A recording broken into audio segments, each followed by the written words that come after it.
Good morning, students. Welcome in the next practical of Pharmaceutics 2. You have already completed the chapter powders. You have done 14 practicals in the chapter powder. Now we are going to start the next chapter, that is capsules. Capsules, you have performed the practicals of capsule in D Pharm part 1 also. You have prepared capsules in D Pharm first year also. So today firstly we will discuss what are capsules. Capsules are the solid unit dosage form of medicament in which the drugs are enclosed in tasteless shell that is made up of gelatin. तो capsule क्या होते हैं? Solid unit doses form होते हैं और इसमें जो हमारी ड्रग्स होती हैं वो हम जेलेटिन के बने हुए शेल्स के अंदर हम जो है एनक्लोज कर देते हैं। तो कैप्सूल जो होते हैं उनकी दो टाइप्स होती हैं, हार्ड जेलेटिन कैप्सूल और सॉफ्ट जेलेटिन कैप्सूल। कैप्सूल का पूरा चैप्टर आप लोगों ने फर्स्ट ईयर में डिटेल में पढ़ा है। तो कैप्सूल क्या होते हैं, उनके एडवांटेजेस, डिसएडवांटेजेस, फिर उनकी टाइप्स, उनकी प्रेपरेशन, उनकी इवेल्युएशन, उनकी पैकिंग, ये सारा कुछ आपने फर्स्ट ईयर में पढ़ा है। तो कैप्सूल को डिटेल में आप फर्स्ट ईयर में पूरा पढ़ चुके हो। यहाँ पे हम जस्ट कैप्सूल के प्रैक्टिकल परफॉर्म करेंगे कि हाउ टू प्रिपेयर कैप्सूल्स। ठीक है, रेपिटेशन है जो फर्स्ट ईयर में आपने प्रैक्टिकल किया है। तो बस इसमें जो वाइवा होगा आपका, तो वाइवा में मेन जो क्वेश्चन आपसे जो पूछा जाएगा, जो फाइनल एग्जाम में भी फर्स्ट ईयर में आता है कि difference between hard gelatin capsule and soft gelatin capsule. तो आपको पता ही है हार्ड जेलेटिन कैप्सूल के अंदर हम क्या फिल करते हैं, उसमें हम करते हैं पाउडर्स फिल करते हैं, ग्रैन्यूल्स फिल करते हैं। ये देखिए जैसे ये है आपका हार्ड जेलेटिन कैप्सूल, ठीक है, यही फर्स्ट ईयर में आपने फिल किया था।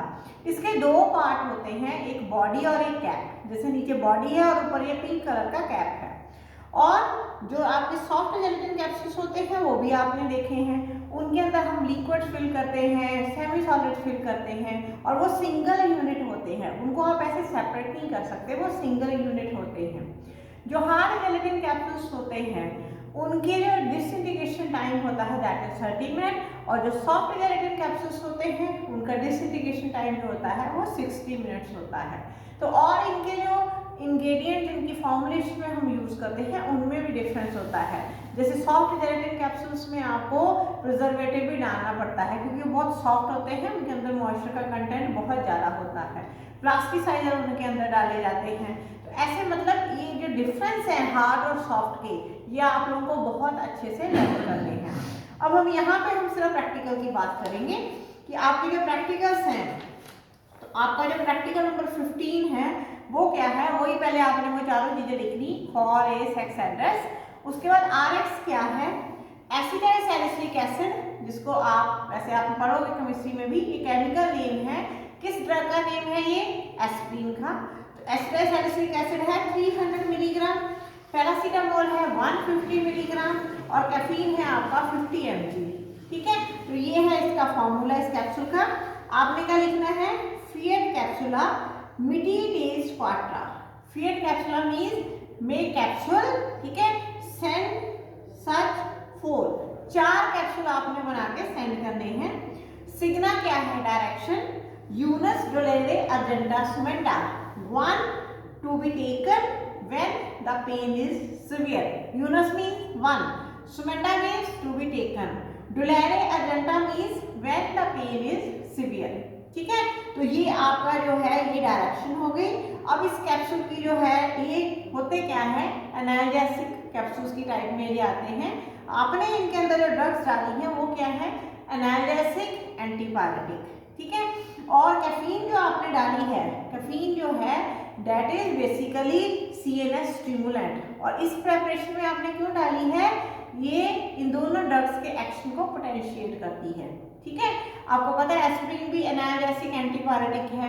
एनाल्जेसिक आप जानते हैं which reduces the body pain, antipyretic which lowers the raised body temperature. ऐसे ही पैरासीटामोल भी एनाल्जेसिक एंटीपायरेटिक है। तो caffeine stimulates the action of these two drugs, इसलिए हम कैफीन साथ में कॉम्बिनेशन में डालते हैं। इनको APC कैप्सूल भी बोला जाता है। अब हमने इनको बनाना कैसे है, तो देखिए जो मैंने आपको फॉर्मूला बोला वो एक कैप्सूल का था कि एक कैप्सूल में जो आपकी ड्रग है एसिटाइल सैलिसिलिक एसिड 300 मिलीग्राम है। तो आपने 4 कैप्सूल बनाने हैं, तो आप क्या करेंगे 300 इंटू 4, तो आपका कितना आ जाएगा 1200 मिलीग्राम। ठीक है, इतना हो गया आपका एस्प्रिन।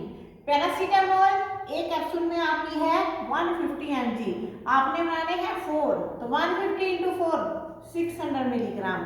और कैफीन जो है एक कैप्सूल में है 50 mg और 4 में कितनी होगी 200 मिलीग्राम।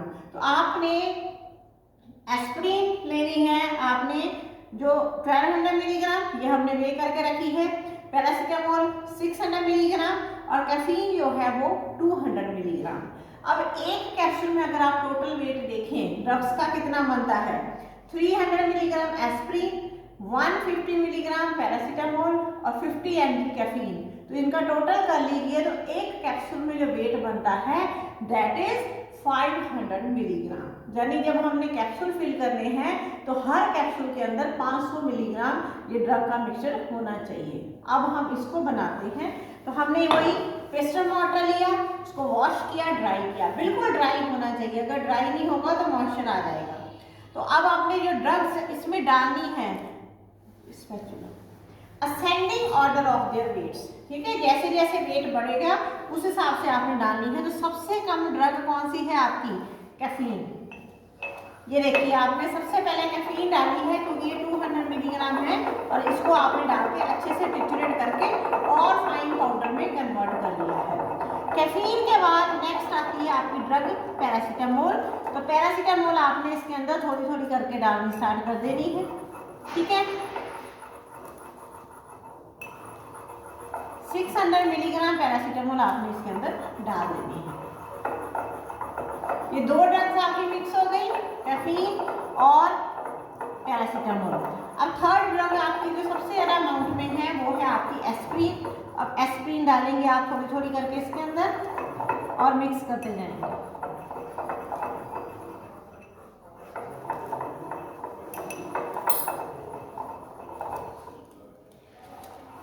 ये ऐसे आपने एस्प्रिन भी इसके अंदर डाल दी, ठीक है। तो इस तरीके से आपने क्या किया, तीनों ड्रग्स को इसके अंदर मिक्स कर दिया। अब इस मिक्सचर में तीनों ड्रग्स हैं आपकी एस्प्रिन, पैरासीटामोल, कैफीन। अब आपने क्या करना है, ये देखिए आपका जो अच्छे से पाउडर जो है अच्छे से मिक्स हो गई है। अब आपने क्या करना है, आपने वेइंग बैलेंस पे जाना है और 500 मिलीग्राम के ऐसे 4 वेट इसमें से आपने इस स्पैचुला से निकालते जाएंगे, वे करते जाएंगे। 500 मिलीग्राम के 4 वेट आपसे वे करके आपने ले आने हैं, ठीक है। अगर आपकी वेइंग करेक्ट होगी तो आपके 4 वेट आ जाएंगे। लाके आपने, ये है आपके कैप्सूल। सबसे पहले क्या करना है, आपने कैप्सूल को ओपन करना है। ये देखिए कैप्सूल आपको दिख रहा होगा, ये देखिए इसको आपने ओपन करना है। तो अब मेरे हाथ में आप ले सकते हैं, ये व्हाइट वाली बॉडी है, ये इसका कैप है, ठीक है। अब आपने जिस बटर पेपर, मान लीजिए इस बटर पेपर पे आपने ड्रग डाली हुई है 500 मिलीग्राम, तो आपने क्या करना है, इस ड्रग से, इस बटर पेपर से ड्रग को ऐसे फिल करते जाना है और ऐसे टैप करते जाना है, ठीक है।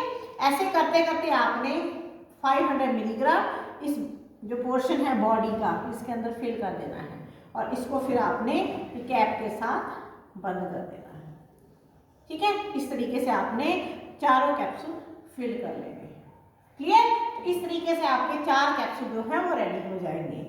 अब यहाँ पे जो आपके कैप्सूल रेडी होंगे आपने ऐसे ही तैयार करके सबमिट नहीं कराने मेरे को।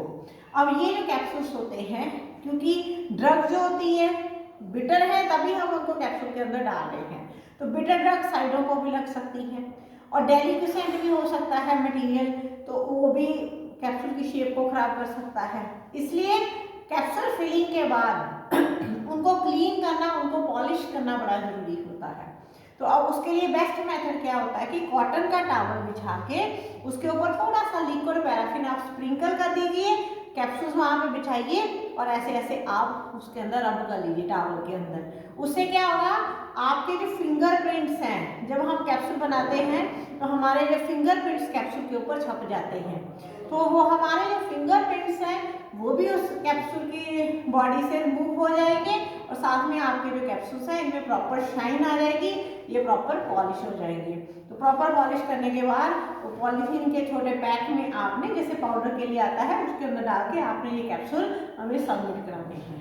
ठीक है, तो ये आपका जो मेथड है कैप्सूल को फिल करने का है। कैप्सूल आपने ऐसे पहले ड्रग का मिक्सचर रेडी करके उसका वेट एक्यूरेट वे करके हर कैप्सूल के अंदर आपने उतनी अमाउंट जो है ड्रग की भरनी है। तो ये है आपका प्रैक्टिकल एस्प्रिन, पैरासीटामोल और कैफीन के कैप्सूल। तो एक कैप्सूल मैंने आपको बता दिए। नेक्स्ट 2 कैप्सूल और हैं, फेरस ग्लूकोनेट के कैप्सूल हैं जिनको हम आयरन डेफिशिएंसी एनीमिया में देते हैं, और क्लोरोफेनिकल के कैप्सूल हैं जिनको हम एंटीबायोटिक यूज करते हैं। तो इन प्रैक्टिकल्स की पिक्स आपको मैं ग्रुप में सेंड कर दूंगी। Thank you.